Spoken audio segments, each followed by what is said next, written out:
माझं नाव पांडुरंग रामचंद्र पोतदार. मी माजी सैनिक. आता माझं 82 वर्ष रनिंग आहे. मला इथला अनुभव खूप चांगला आला आहे. सुरुवातीला माझ्या मंडळीला मी एलोपॅथी डॉक्टर, एक फेमस डॉक्टर राजापुरीमध्ये आहे, नाव सांगत नाही, गेलो होतो. त्याने आम्हाला घाबरवलं की म्हटले कुठल्याही परिस्थितीत हार्टचं ऑपरेशन करणं गरजेचं आहे. पुन्हा मी बाहेर आलो, विचार केला की म्हटलं तसं काही तिला वाटतच नाही. नंतर म्हटलं आम्ही कळवतो.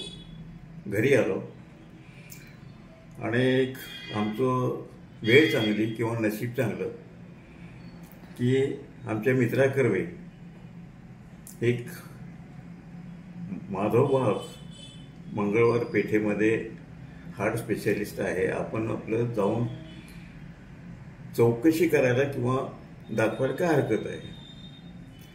त्यानंतर आम्ही इथं आलो आणि इथं आल्यानंतर मी आश्चर्यचकित झालो, कारण डॉक्टरने सांगितलं की एक किरकोळ ब्लॉक आहेत आणि तुम्हाला काहीतरी सांगितलेलं आहे. मी गॅरंटी देते की पेशंटला मी परफेक्ट केला.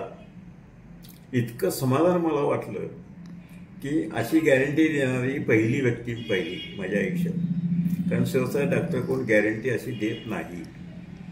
आणि त्यानंतर ट्रीटमेंट सुरू केल्यानंतर एवढं मानसिक समाधान वाटायला लागलं मंडळीला, मला किंवा आमच्या घरच्या लोकांना.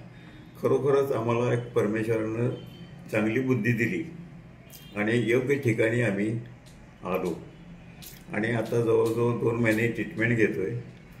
विशेष म्हणजे डॉक्टर तुमचा स्वभाव एवढा फ्रँक आहे ना, आणि तुमच्या बोलण्यामुळं तर बरंचसं जवळजवळ 25% आजार पण कमी होते. तुमचा स्टाफही तसा चांगला आहे. आज मी क्रिया केली तर इतकं समाधान वाटलं मला की खरोखरच पंचकर्म करणं हे गरजेचं आहे. आणि एक वयस्कर माणसाने तर निश्चित करावं, कारण का प्रत्येक अवयवाला तो व्यायाम मिळतो. आणि या दृष्टिकोनातून माझ्या मनात नव्हतंच, पण डॉक्टरचं तुम्ही सांगितलं की मला एकदा करून बघा आणि मी धाडस केलं. आजची तारीख दिली ती आणि मी नुकतंच करून बघलं. इतकं समाधान मला वाटलं की खरोखरच वयस्कर माणसाने, याची मी जाहिरात निश्चित करणार आहे की वयस्कर माणसाने पंचकर्म करणं गरजेचं आहे. का तर प्रत्येक अवयवाला व्यायाम मिळतो. आता मला कंबरदुखी, गुडघेदुखी नाही आहे, पण ज्यांना कंबरदुखी, गुडघेदुखी आहे त्याने अवश्य हा पंचकर्म करणं गरजेचं आहे.